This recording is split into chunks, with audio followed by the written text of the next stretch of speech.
chỉ tụi mình ai chẳng phân trần cho tôi cầm nó lòng tôi chuyện câu tiền đâu ta là chạy yon gần tức là lộc ở chỗ chơi yên xoay kia cái số y ba là gì luôn kia sao gắn rồi bác cũng do anh chờ mình xe rồi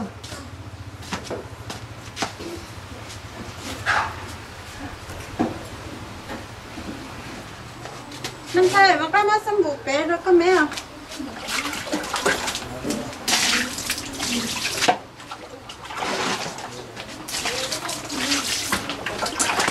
ơi giờ mình xe rồi không có lời có tốt năm nay có chẳng hay mẹ lo hết chẳng hay ai để nó có tôi tung trong lên đợi chế ủa đang khởi cái tụ đi lo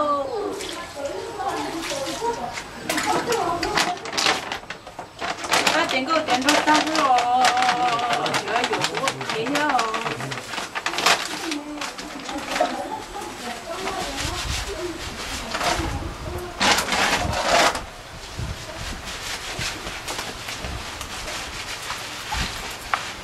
lo kia cứ lo cho nên chia nó từ ta nè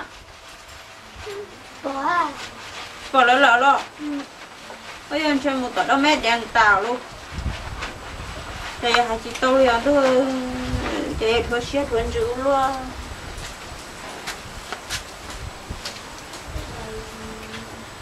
anh nhỏ chi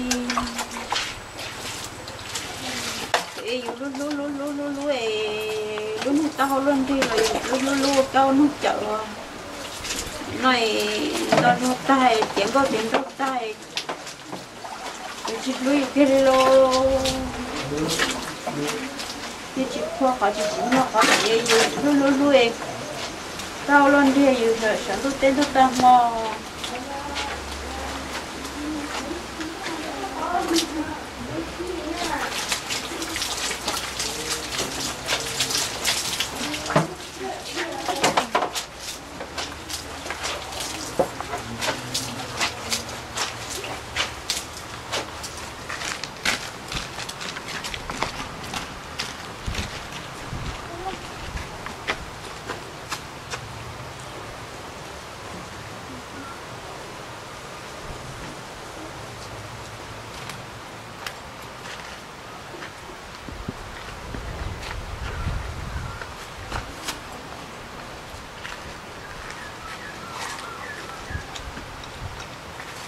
chế à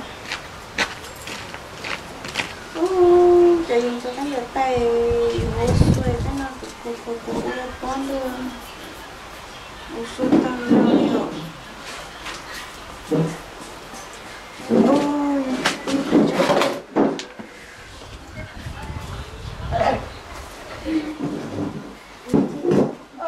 sao thế nào nhớ chọn tiếc của thế nào na mà nó cũng cho nó cho con dâu của mình tốt lắm trời ơi tỉnh tốt con nó chi cái tốt rồi các cô chơi của nó có chương thiết trò nhỉ không bao tao rồi trời ở chương thiết luôn này mà là để chương thiết đi nhớ có chương thiết trò chúng ta đi hết không đi đâu tao ôi chị trong bọc của chị trong này các bé có đi của nó xem nhớ chú có chung luôn à tôi nghĩ thì tôi cần lắm mà trời nếu tôi là bự của tên múa thì nó thôi nhưng nếu mà ôm cho ba lư nó rơi bên nó tôi cần coi nhớ chiều em mình thổ thảo nữa trời móc kia cái tôi trông ho với bà thổ có thảo là tôi có thảo trời họ không tí nữa bỏ tôi rồi liền trời nó hết thể là ở đây nhẹ tôi đã có nó sát tới đây là mà trời hành tao lên tôi có thảo nữa này mua yếu à trời chúng tôi trông được có thảo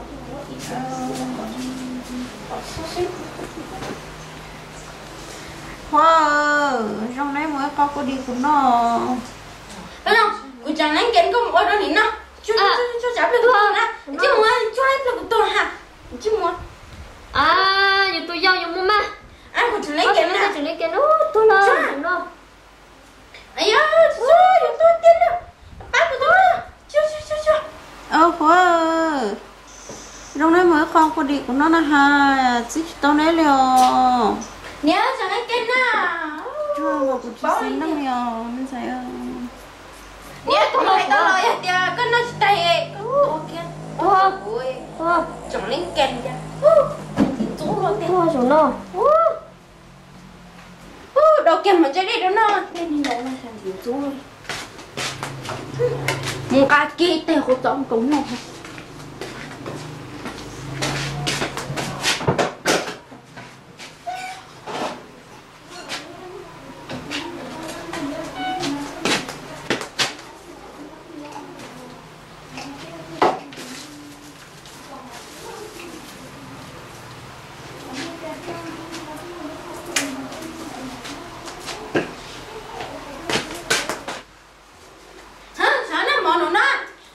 nó giống nó có cái năng liền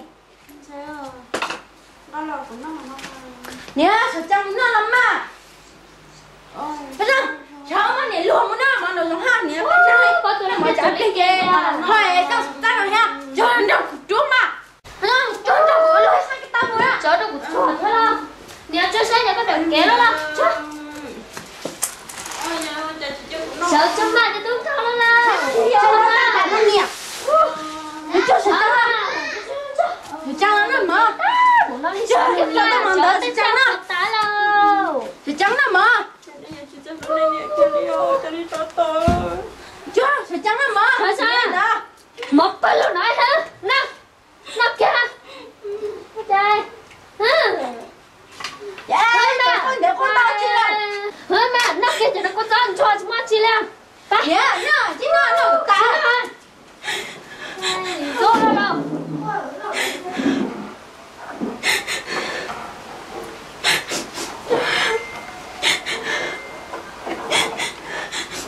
giờ yêu tôi phá là chị nó yêu liều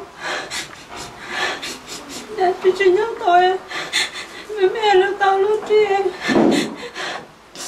nhưng giờ có nó chờ đâu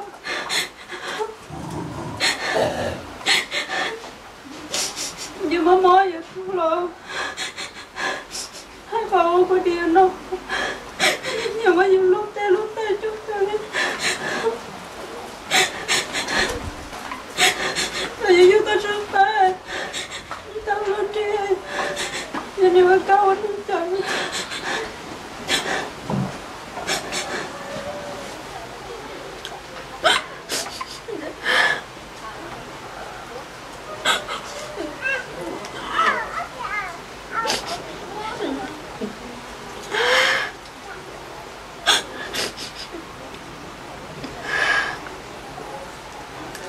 ôi chào chị in mà xóa rồi nhớ cho nó mọi người kia quá tên nó đây cột kế đó đây chúng nhớ được kho nhớ được cột kế ha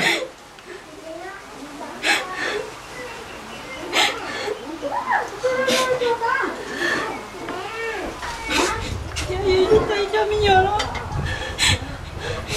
trời tôi trời sao lên chị nói vô đây không là mẹ cô nếu không tôi chờ lên cho tôi tên tôi tâm vào lòng tôi sẽ cho làm một thay sẽ không cướp vợ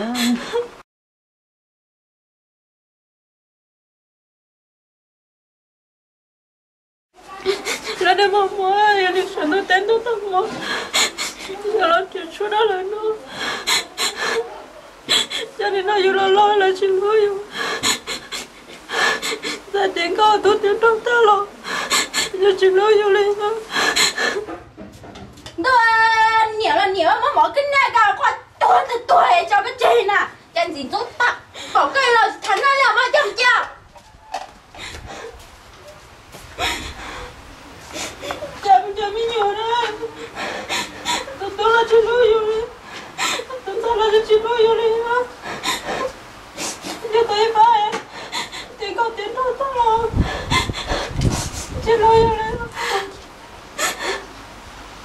ta là mẹ gì đều cao nữa ta tôi ta mở lời nhưng mà để chút đâu lại xin lỗi vô lên Mẹ nhớ xin cho các cái dầu cái này. Mà sao? Giờ các mẹ chuyện gì năng này cái giờ lo cái trái rồi chị nói có bé đi à. Ra ta không được sao.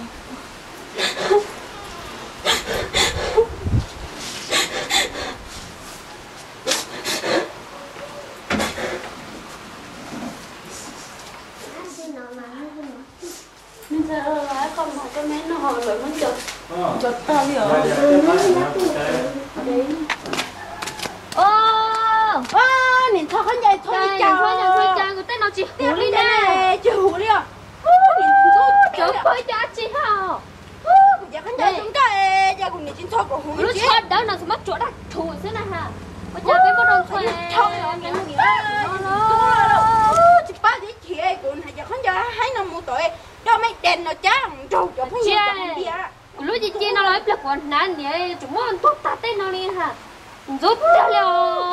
Lúc nào chị lấy mua đâu. Ta lấy tên nó là tên cho đất đó nó lúc cho nó chết sắp được. Nó cho mua chỉ mua đi phân lầu cha tôi sửa sai chạy xóa nhận xóa chịu thôi đâu. Nè, sao sai cái con dây nó thôi phải sai Sai. Ôi trời ơi sai ở đây mất chuột ta liều. Chú ba tiểu ở mua hú đi à. mấy đèn cha. Ba tiểu tao mua hộp biển mà con dây thải liều, sợi nó phải sai. Chú ba cho nữa tôi sợ chị tao là. Chứ chắc ba. Ôi tôi thảo ơi.